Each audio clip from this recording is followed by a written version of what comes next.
नमस्कार दोस्तों। ये रीट का पेपर है, ठीक है ना। रीट 2022 का पेपर है। तो चलिए मिलके अध्ययन करते हैं, क्योंकि ये जो ओल्ड क्वेश्चन पेपर है ना, ये सभी एग्जामों के लिए इम्पोर्टेंट है, चाहे वो किसी भी पद की किसी प्रकार की हो, अपने सिलेबस के हिसाब से। ठीक है, तो चलिए इसमें देखेंगे अपन हिंदी ग्रामर और साइकोलॉजी। पहले साइकोलॉजी देखते हैं, इसके बाद में फिर और देखेंगे हैं। 30 क्वेश्चन है, तो चलिए शुरू करते हैं।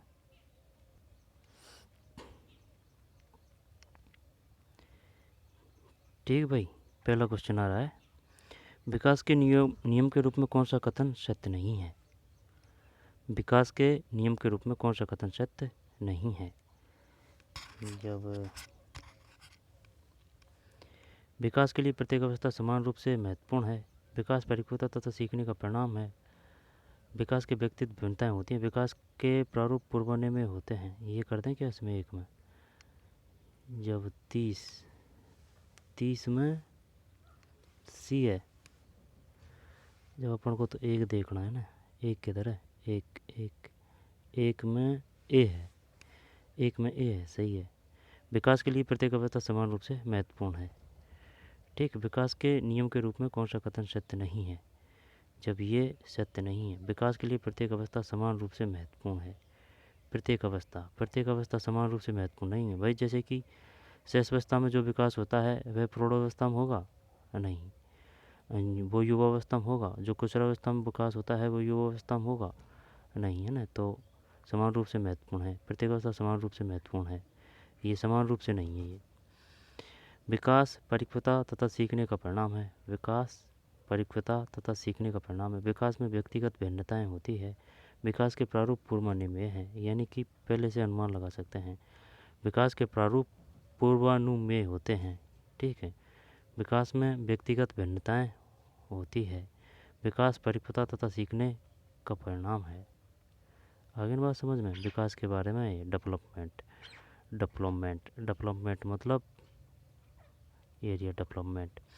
विकास के नियम के रूप में कौन सा कथन सत्य नहीं है। जब ये नहीं है, विकास परिपक्वता तथा सीखने का परिणाम है। Development in the product of a maturation and learning. विकास में व्यक्तिगत भिन्नताएं होती है। There are individual difference in development. विकास के प्रारूप पूर्वान्वय में है। सीखने का परिणाम है। विकास परिपक्वता तथा सीखने का परिणाम है। विकास में व्यक्तिगत भिन्नताएं होती है। विकास के प्रारूप पूर्वान्वय होते हैं। नैतिक विकास का सिद्धांत किसके द्वारा प्रतिपादित। ये तो भाई साहब वो है लॉरेंस कोहलबर्ग, है ना। वाइगोस की सामाजिक है ना, तो लॉरेंस कोहलबर्ग दो तुम भी सही है, लॉरेंस कोहलबर्ग। व्यवसाय चयन में व्यक्तिगत भिन्नताओं को निम्न द्वारा समझाया जाता है। व्यवसाय चयन में व्यक्तिगत भिन्नताओं को निम्न द्वारा समझाया जाता है। संज्ञानात्मक योग्यताओं में अंतर, सांस्कृतिक पृष्ठभूमि में अंतर, अभिक्षमता में अंतर, स्वभाव। ये करते हैं क्या इसमें 3 में डी, 3 में डी सही है भाई, है ना, 3 में डी। अभिक्षमता, ठीक, अभिक्षमता का मतलब है डिफरेंस इन एप्टीट्यूड। अभिक्षमता। बाल विकास में वातावरण की भूमिका के द्वारा सबसे सही रूप में प्रतिबिंब होती है। बाल विकास में वातावरण की भूमिका प्राथमिक प्रक्रिया के तरीके के द्वारा, स्वभावगत प्रवृत्तियाँ, व्यक्तित्व की प्रवृत्ति। बाल विकास में वातावरण की भूमिका प्राथमिक प्रतिक्रिया के तरीके के द्वारा सबसे सही, यही करते हैं 4 में, नहीं यार, आदत निर्माण है भाई। बाल विकास में वातावरण की भूमिका आदत निर्माण के द्वारा सही रूप में प्रतिबिंबित होती है।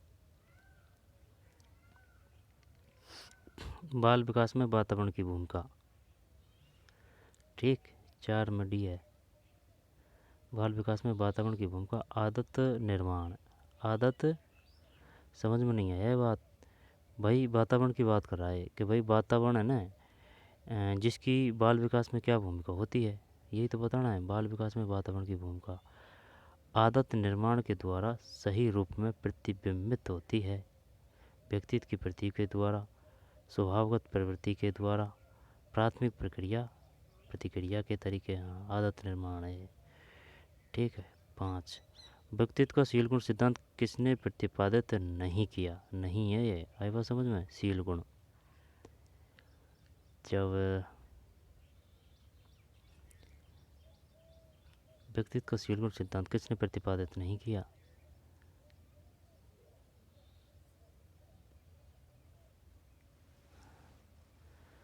यार हैंस आइजेंक्स है ना, पॉल कोस्टा व रॉबर्ट मैकेक्रे, रेमंड केटल और गोल्डन आलपोर्ट।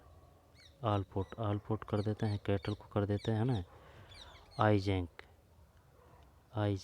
या ए या सी 5 में। ये बोनस है भाई, है ना, ये बोनस है। व्यक्तित्व का शील गुण सिद्धांत किसने प्रतिपादित नहीं किया? फिर 6, कौन सा व्यक्तित्व परीक्षण नैदानिक निदान के लिए वैध है? नैदानिक मतलब डायगोनिस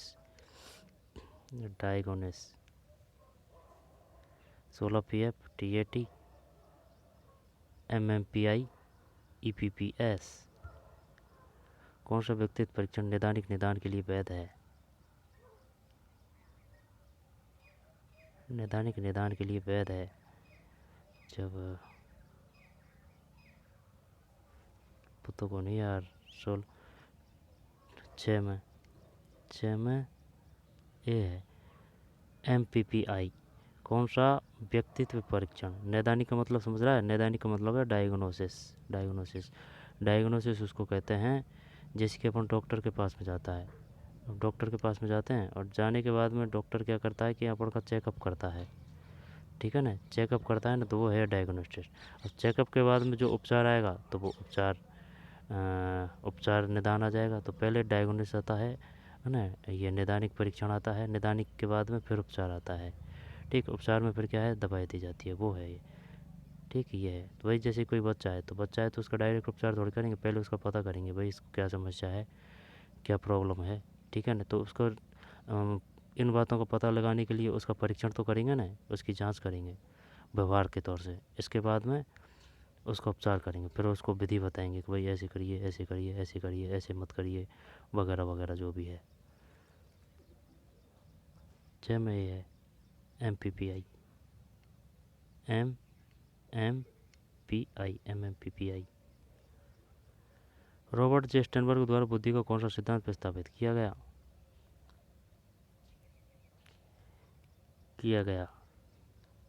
जब 7 में, ये बोनस है इसमें ना, रॉबर्ट जे स्टर्नबर्ग द्वारा बुद्धि का कौन सा सिद्धांत प्रस्तावित किया गया। तो इसका मतलब क्या है? अब इसका मतलब ये तो है ना कि भाई बुद्धि का सिद्धांत प्रस्तावित किया गया स्टर्नबर्ग, और आगे आ जाएगा ना, द्विकारक बहुकारक त्रियामी पदानुक्रम। त्रियामी तो गिलफोर्ड का है ना, और द्विकारक स्पेरमैन का है। अब रहा कौन सा? रॉबर्ट जे स्टर्नबर्ग द्वारा। आगे आ जाएगा कोई क्वेश्चन में। निम्न में कौन सा बुद्धि का निष्पत्ति परीक्षण है? बुद्धि का निष्पत्ति मतलब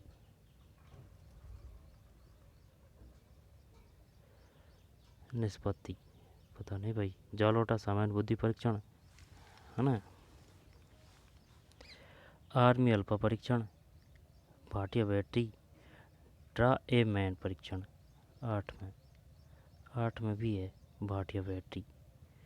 निम्न में से कौन सा बुद्धि का निष्पत्ति का मतलब which of the following is a performance test of intelligence?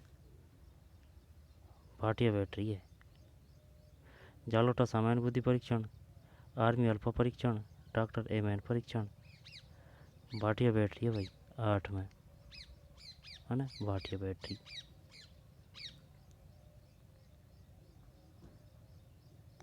निम्न कौन सा बुद्धि का निष्पत्ति परीक्षण है? यार ये निष्पत्ति समझ में नहीं आ रही बात, और तो सब ठीक ठाक है। निष्पत्ति which of the following is a performance test of intelligence? ये भाटिया बैटरी ये अपना ही परीक्षण है, अपना ही देश का, ठीक है ना। आर्मी अल्फा आर्मी बीटा परीक्षण ये अलग है। जलोटा सामान्य बुद्धि परीक्षण, डॉक्टर ए मैन परीक्षण, भाटिया बैटरी। व्यक्तिगत विभिन्नताओं की प्रकृति के लिए निम्न में कौन सी अवधारणा सत्य नहीं है? जब सामान्य संभाव्यता व्यक्तिगत विभिन्नताओं की प्रकृति के लिए निम्न में कौन सी अवधारणा सत्य नहीं है? सामान्य संभाव्यता, विचलनशीलता, अधिगम समानता, शील गुणों का अंतर संबंध। नो में है, नो कहाँ गए हो? नो में भी है भाई। अधिगम समानता व्यक्तिगत भिन्नताओं की, ठीक है, की प्रकृति के लिए निम्न में कौन सी अवधारणा सत्य नहीं है? जब अधिगम समानता, तो इसका मतलब क्या है कि भाई जैसे कि कोई पैराग्राफ दे रहे हैं अपन 10 बच्चों को या फिर 100 बच्चों को, तो ज़रूरी थोड़ी है कि 100 बच्चे उसको सेम टू सेम जो एक बच्चा सीख रहा है इसी प्रकार से सीखेगा। कोई कम सीखेगा, कोई ज़्यादा सीखेगा, कोई कुछ उसमें से और सीखेगा वगैरह वगैरह। तो अधिगम समानता नहीं होता है ना, तो ये सत्य नहीं है। व्यक्तिगत विभिन्नताओं की प्रकृति के लिए निम्न में कौन सी अवधारणा सत्य नहीं है? अधिगम समानता। जबकि समान स्वभाव, हाँ समान स्वभाव हो सकता है, विचलनशीलता समान हो सकती है, शील गुणों का अंतर संबंध समान हो सकता है, लेकिन अधिगम समानता नहीं हो सकती। लर्निंग सिमिलरिटी, नॉर्मल प्रोबेबिलिटी सही है ना, और वेरिएबिलिटी, इंटरनेशनल ऑफ ट्रेंड्स, जब और सब सही है। व्यक्तिगत विभिन्नताओं की प्रकृति के लिए कौन सी अवधारणा सत्य नहीं है? जब ये नहीं है। व्यक्तिगत भिन्नताओं की सामान्य संभाव्यता है, विचलनशीलता है ना, सामान्य संभाव्यता। बढ़िया क्वेश्चन है।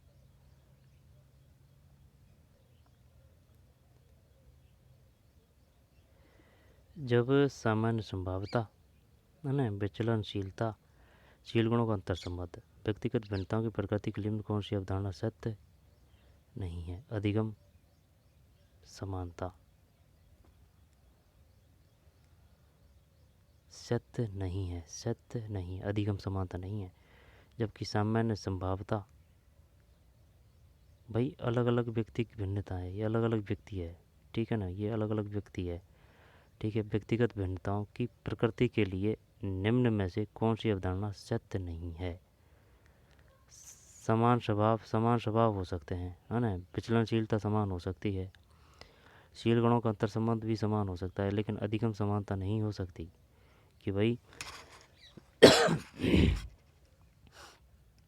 एक साइंस की किताब है, तो उसमें से 100 बच्चे या फिर 1000 बच्चे उसमें समान सीखेंगे, कोई अलग सीखेगा, कोई कम सीखेगा, कोई ज़्यादा सीखेगा। प्रतिभाशाली बालकों की शिक्षा के लिए कौन सा उपाय प्रासंगिक नहीं है? पाठ्यक्रम की समृद्धि उपाय प्रासंगिक नहीं है। श्रेणी उन्नति, है ना, विशेष कक्षाएं, उपचारात्मक अध्यापन, ये नहीं है। बात किसकी आ रही है? प्रतिभाशाली बालकों की। जब पाठ्यक्रम की, भाई पाठ्यक्रम बढ़ाइए उनके लिए, श्रेणी में बढ़ाइए उनको, है ना, या फिर विशेष कक्षाएं लगाइए, स्पेशल क्लासेज, या उपचारात्मक अध्यापन। नहीं, बी करते हैं इसमें, 10 10 10 10 10 में बी सही है, ठीक है ना। उपचारात्मक अध्ययन, पाठ्यक्रम की समृद्धि, फिर श्रेणी की उन्नति और विशेष कक्षाएं, ठीक है ना। विशेष कक्षाएं चक्कर यहाँ पड़ा था, ये जो कमज़ोर होते हैं ना उनके भी लिए लगाई जाती है विशेष कक्षाएं, जो इंटेलिजेंट होते हैं उनके भी लिए अलग से क्लास लगाई जाती है, ठीक है भाई। कौन सी विकृति अधिगम अक्षमता का एक प्रकार है? विकृति, जब डिसलेक्सिया, 11 में डिसलेक्सिया सही है। तो ये औरन का मतलब क्या है? जैसे कि क्रिटिनिज्म का, ADHD का, ये क्वेश्चन आ चुका है। ADHD का मतलब क्या है? ऑटिज्म का मतलब क्या है ना। ADHD, ऑटिज्म और डिसलेक्सिया तो बता दिया अपन ने, और क्रेटिनिज्म ये क्या है, इनका पता होना चाहिए भाई। ADHD, ऑटिज्म, क्रेटिनिज्म, डिसलेक्सिया है तो पढ़ने में समस्या आ रही है तो कुछ समायोजन का कौन सा तत्व विशेष रूप से निर्णय लेने से संबंधित है? कुछ समायोजन का कौन सा तत्व विशेष रूप से निर्णय लेने से, जब निर्णय लेने से तो यही आएगा, द्वंद्व ही आएगा भाई। द्वंद्व तभी आता है जब अपन निर्णय लेते हैं कि भाई ये करें या फिर ये करें। जैसे कभी इस क्वेश्चन को पढ़ रहे हैं तो इसमें ऑप्शन देता है तब क्या यार ये ऑप्शन करें या ये ऑप्शन, तो वो द्वंद्व है। 12 तो डिसीजन ही तो ले रहे हैं उसमें, 12 में सही है द्वंद्व। जेपी गिलफर्ड के अनुसार सृजनात्मक बालकों की विशेषताएं कौन सी नहीं है? जब जेपी गिलफर्ड के अनुसार, गिलफर्ड ने दिया था, ये ऐसे याद कर रखा है, मछली है ना, मछली के 3 गल पड़े, है ना, मछली के 3 गल पड़े। जब गल पड़े से गिलफर्ड, है ना, गल पड़े से गिलफर्ड, और 3 से त्रिआयामी, 3 से त्रिआयामी, त्रिआयामी त्रिआयामी त्रिआयामी त्रिआयामी सिद्धांत दिया है, त्रिआयामी सिद्धांत दिया है।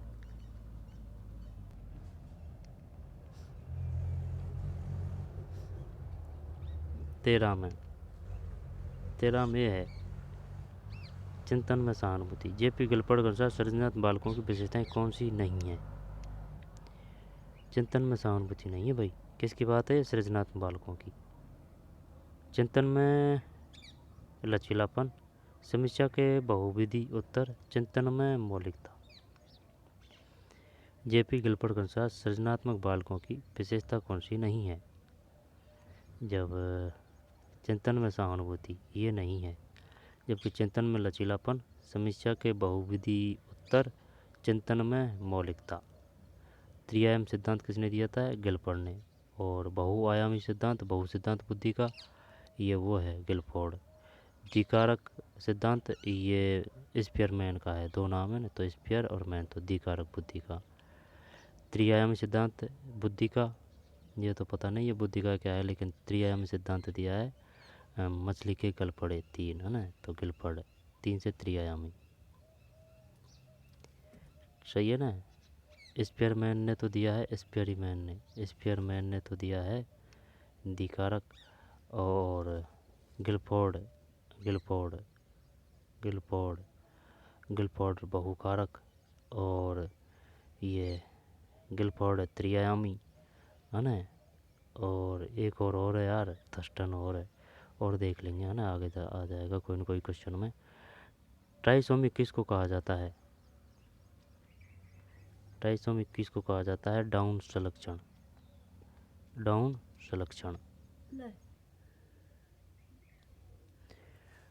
ट्राइसोमी 21 को कहा जाता है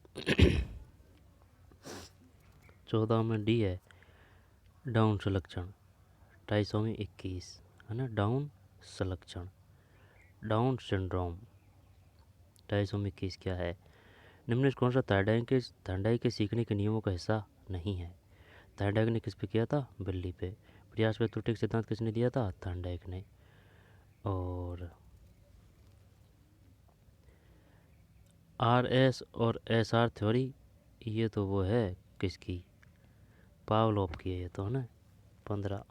15 में भी है साहचर्य का नियम। निम्न में से कौन सा थायरॉइड के सीखने के नियमों का हिस्सा नहीं है? साहचर्य का नियम नहीं है, प्रभाव का नियम है, तत्परता का नियम है, अभ्यास का नियम है, ठीक है ना। तत्परता, अभ्यास, प्रभाव। भाई देखें, जैसे ये पिंजरा है, अब ये पिंजरा है, अब इसमें बिल्ली है, ठीक, ये बिल्ली है। जब बिल्ली अगर अपनी एक्टिविटीज़ करती है तो अचकचाक उसका इस बटन पे पैर लगता है, और तब उसको तुरंत खाने की प्राप्ति होती है। तो वे क्या है कि ये बार बार कार्य करेगी है, जैसे कि फिर इस पे लगाएगी कि हाँ भाई अब खाना आ गया, तो ज़रूरी थोड़ी कि हमेशा ही इस पे लग जाए पैर, हाथ नहीं लगता। फिर 1-2 बार इस पर होने के बाद फिर लगाएगी, फिर बार लगाएगी, फिर उसको एकदम वो इतनी ट्रेंड हो जाएगी डायरेक्ट, है ना, और कुछ नहीं देखेगी, डायरेक्ट इस पे ही हाथ या पैर मारेगी और वो खाना मिल जाएगा। तो ये क्या हो रहा है? बार बार में प्रभाव का नियम हो रहा है, तत्परता का नियम हो रहा है, अभ्यास का नियम हो रहा है, ये है बात। निम्न कौन सा कक्षा में सीखने को प्रभावित करने वाला मनोवैज्ञानिक कारक है? प्रभावित करने वाला। स्वास्थ्य, उम्र एवं जेंडर, अभिप्रेरणात्मक एवं संवेगात्मक अवस्था, परिपक्वता का स्तर, विषय वस्तु के। चल ये करते हैं 16। सही है। अभिप्रेरणात्मक एवं संवेगात्मक अवस्था। निम्न में से कौन सा कक्षा में सीखने को प्रभावित करने वाला मनोवैज्ञानिक कारक है? मनोवैज्ञानिक कारक है अभिप्रेरणात्मक, अभिप्रेरणात्मक और संवेगात्मक। समझ रहा है? यानी कि जो खुद से मोटिव होगा और जिस संवेग ज़्यादा होंगे पढ़ने के, तो वो ज़्यादा ध्यान से पढ़ेगा भाई।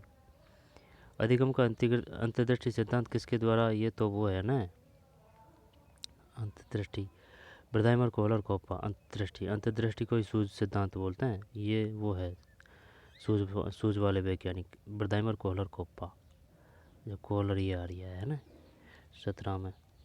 सही है, कोहलर। अंतर्दृष्टि सिद्धांत किसने दिया है? यहाँ पर सूझवादी मनोवैज्ञानिक किन किन को कहा गया है? ब्रदाइमर, Kohler, Koppa.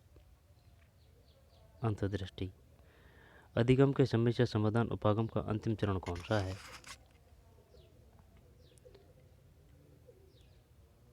Learning, and which is A final step of problem solving approach of learning.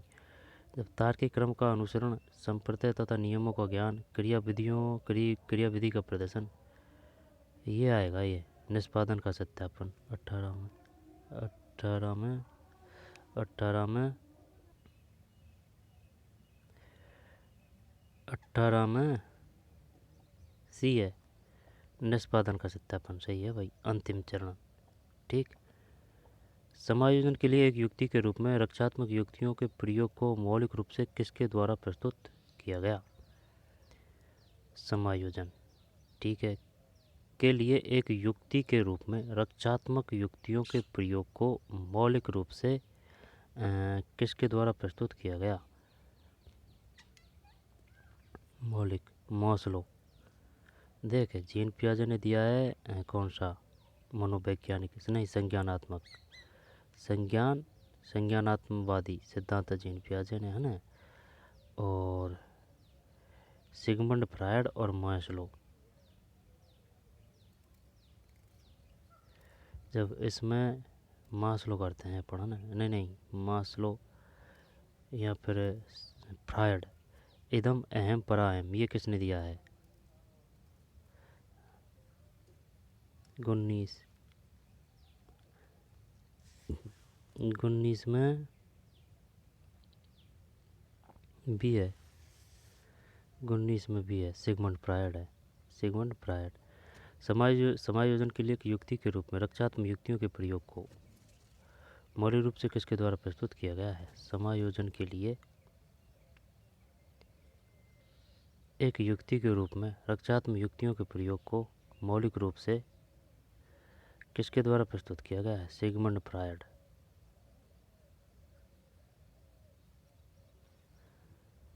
समायोजन के लिए एक युक्ति के रूप में रक्षात्मक युक्तियों के प्रयोग को मौलिक रूप से किसके द्वारा प्रस्तुत किया गया है? सिगमंड फ्रायड है। जब ये बात तो सही है, मान ली तेरी सिगमंड फ्रायड है, लेकिन वो जो ये रक्षात्मक युक्ति है, उनका नाम बता सकता है? रक्षात्मक युक्तियाँ जैसे कि प्रतिगमन, दमन, प्रक्षेपण, सामंजस्य, सामान्यीकरण, वो है ये सिगमंड फ्रायड। तो ये इदम अहम पराहम मास्लो है शायद, वही तो बात है, कंफ्यूज है। निम्न में से कौन सा बाह्य अभिप्रेरणा का उदाहरण है? जब बाह्य अभिप्रेरणा का उदाहरण है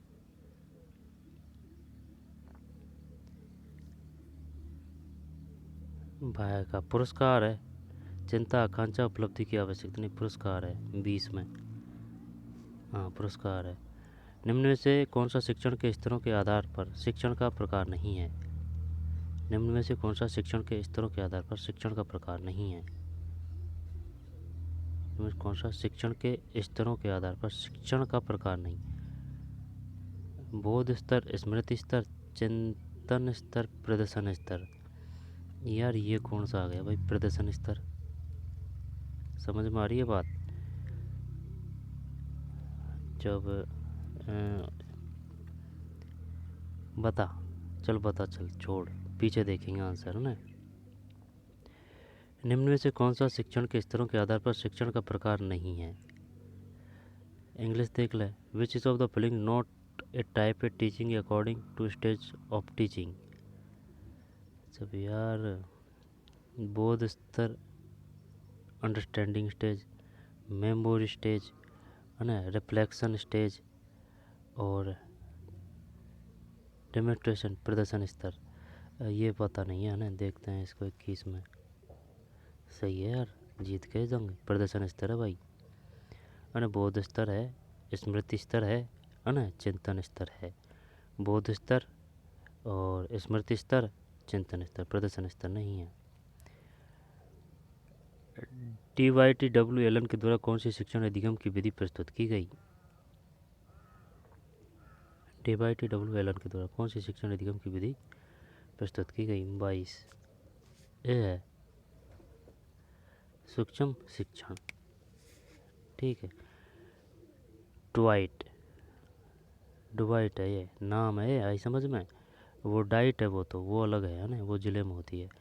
ये एलन के द्वारा कौन सी शिक्षण अधिगम की विधि प्रस्तुत की गई? पता नहीं भाई। ये है सूक्ष्म शिक्षण। अच्छा, एलन के द्वारा कौन सी शिक्षण अधिगम की विधि प्रस्तुत की गई? सूक्ष्म शिक्षण। अभिप्रेरणात्मक चक्र के 3 महत्वपूर्ण घटक कौन से हैं? देख, एक तो आवश्यकता है ना, आवश्यकता जरूर है, और तो क्या पीछे की बात है। तो आवश्यकता, अंतर्नोद, प्रोत्साहन। अंतर्नोद का मतलब क्या है? अंतर्नोद का मतलब है ड्राइव। सही है, नीड, ड्राइव और इंसेंटिव। 23 में बी, सही है, 23 में बी। आवश्यकता, अंतर्नोद और प्रोत्साहन। आवश्यकता, अंतर्नोद तथा प्रोत्साहन। फिर चॉइस। क्रियात्मक अनुसंधान का प्रमुख उद्देश्य है। जब चॉइस में डी है, चॉइस में डी है। क्रियात्मक अनुसंधान का प्रमुख उद्देश्य है रूपांतरकारी, ट्रांसफॉर्मेटिव। क्रियात्मक अनुसंधान का प्रमुख उद्देश्य है, चॉइस में है, रूपांतरकारी यानी कि ट्रांसफॉर्मेटिव। तो निदानिक का डायग्नोस्टिक और क्रियाविधि का एक्टिविज है ना, डिस्प्रेंटिव विवरणात्मक। चॉइस में डी है भाई, रूपांतरकारी। क्रियात्मक अनुसंधान का प्रमुख उद्देश्य है रूपांतरकारी है भाई। क्रियात्मक अनुसंधान का प्रमुख उद्देश्य है।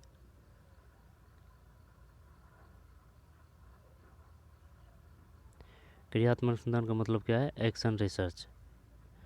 ठीक है। जब नैदानिक का मतलब है डायग्नोस्टिक। डायग्नोस्टिक किसको बोलते हैं? इसको बोलते हैं जैसे कि कोई बीमारी है तो बीमारी से पहले जो जांच कराते हैं ना, उसको बोलते हैं डायग्नोस्टिक टेस्ट।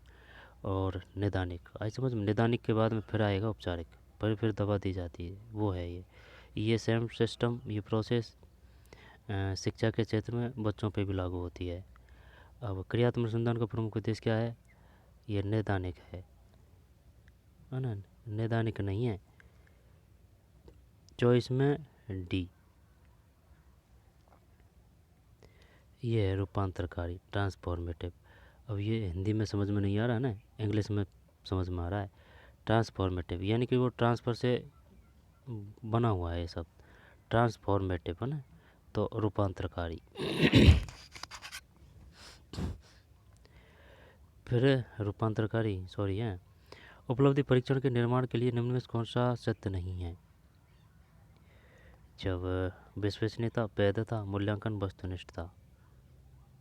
कौन सा सत्य नहीं है? 25 में भी है भाई, मूल्यांकन। जबकि विश्वसनीयता है, वैधता है, वस्तुनिष्ठता है। उपलब्धि परीक्षण के निर्माण के लिए निम्न में कौन सा सत्य नहीं है?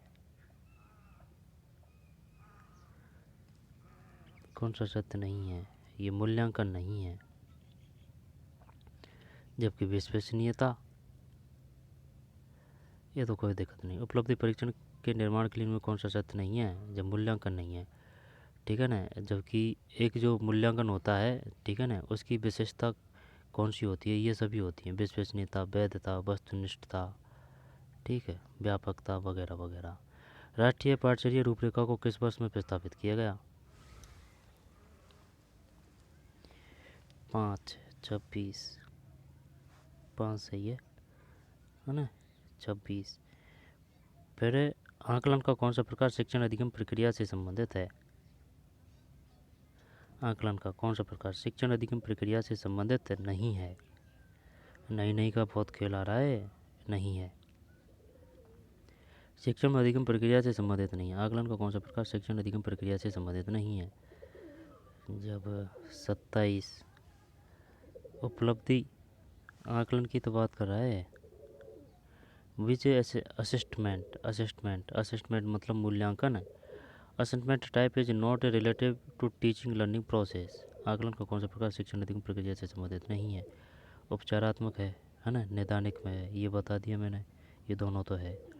अब उपलब्धि या सतत, यार इनका पता नहीं है, या तो ये है ना, और या ये भी है। उपलब्धि करते हैं 27 में, ये बोनस है भाई, है ना, बोनस है। फिर 28 जीन पियाजे के संज्ञानात्मक विकास के सिद्धांत से कौन सी अवधारणा संबंधित है? जब भाई ये बता, संज्ञानात्मक विकास किसने दिया है? जीन पियाजे। संज्ञानात्मक जीन पियाजे के सिद्धांत से कौन सी अवधारणा संबंधित नहीं है? नहीं है। जब यार देख, स्कीमा है ना, आत्मसातकरण, अधिग्रहण, व्यवस्थापन करते हैं 28 में। 28 कहाँ है? 28 में भी है, अधिग्रहण है भाई। 28 है ना, हाँ अधिग्रहण है इसमें, अधिग्रहण। जीन पियाजे के संज्ञानात्मक विकास, तो ये बताइए संज्ञानात्मक विकास का सिद्धांत किसने दिया है? जीन पियाजे का। और नैतिक विकास का सिद्धांत किसने दिया है? कोहलर ने। और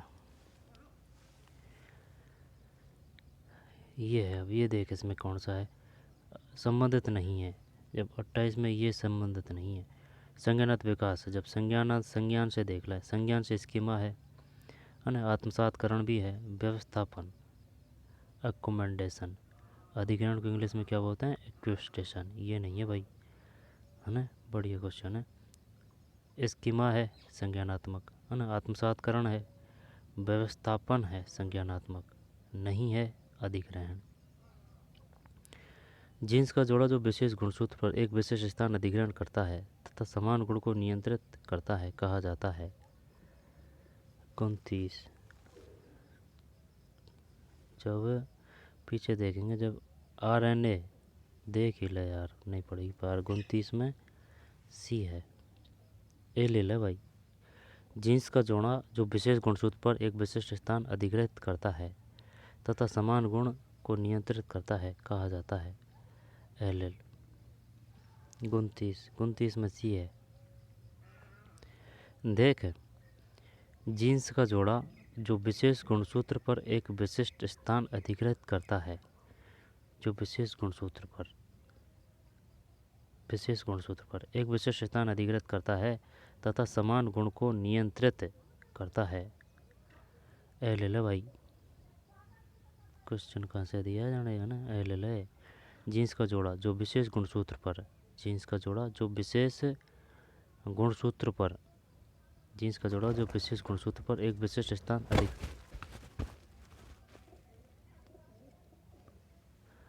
अधिग्रहित करता है तथा समान गुण को नियंत्रित करता है, कहा जाता है?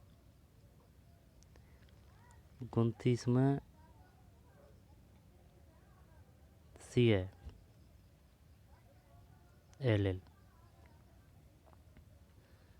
समझ में नहीं आया यार ये। जीन्स का जोड़ा जो विशेष गुण,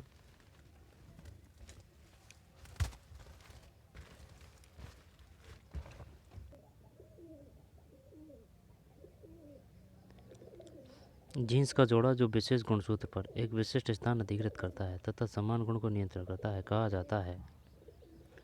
एल ले, है ना। पता नहीं यार ये। जीन्स का जोड़ा जो विशेष गुणसूत्र पर एक विशेष स्थान अधिकृत करता है तथा समान गुण को नियंत्रित करता है, एल कहा जाता है। सिगमंड फ्रायड द्वारा प्रतिपादित मनोलैंगिक की विकास। अब ये बता भाई, मनोलैंगिक का सिद्धांत किसने दिया था? Sigmund Freud. मनोलैंगिक, मनोलैंगिक, मनोलैंगिक, मनोलैंगिक, मनोलैंगिक सिद्धांत किसने दिया? Sigmund Freud. याद कैसे करें जब इसको? मनोलैंगिक है ना, सिगमंड फ्रायड। की अवस्था में निम्न में कौन सी नहीं है?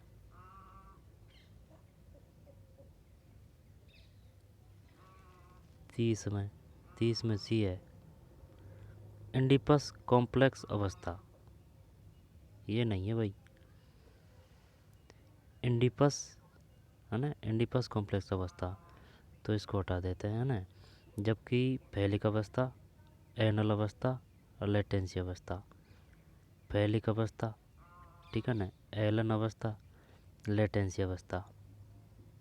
दोबारा देख, एनसीईआरटी की है ना वो 11वीं की जो मनोविज्ञान, वहाँ से है ज़्यादातर क्वेश्चन।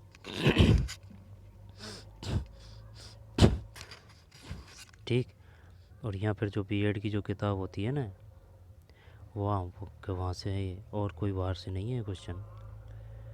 ठीक, गाइडों से नहीं है। सिगमंड फ्रायड द्वारा प्रतिपादित मनोलैंगिक विकास की अवस्था निम्न में से कौन सी नहीं है? ये नहीं है। फैलिक अवस्था है, एलन अवस्था है, लेटेंसी अवस्था है। आगे चलते हैं। अब हिंदी आ रही है भाई, अब हिंदी कौन अलग ही पढ़ेंगे, साइकोलॉजी का सैप हो जाएगा, हिंदी का अलग हो जाएगा। तो चलिए मिलते हैं नए वीडियो में। धन्यवाद।